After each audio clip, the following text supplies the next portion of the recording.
सुट्टी मेकर गाड्या उभ्या करा, खाली पट्टी आहे, पट्टीचा वापर करा आणि झेंड्यावाल्याला सहकार्य करा. गाड्या सुटल्या.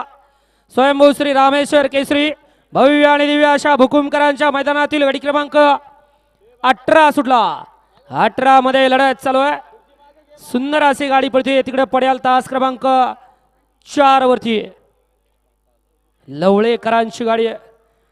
अतिशय सुंदर आणि महाकालचं निर्वाद वर्चस्व. गाडी क्रमांक 18चा निकाल आणि निकाल 18चा निकाल आहे. तास क्रमांक 4 वरती धावलेली गाडी नाथ ग्रुप लवळे यांचा पब्लिक किंग महाकाल या गाडीचा 1 नंबर आला. विजेता बैलगाडी मालकाचं त्यावरती बसणाऱ्या चालकाचं हार्दिक अभिनंदन. सुंदर अशी गाडी पळाली. नाथ ग्रुप लवळेकरांच्या महाकालची गाडी सेमीला पात्र.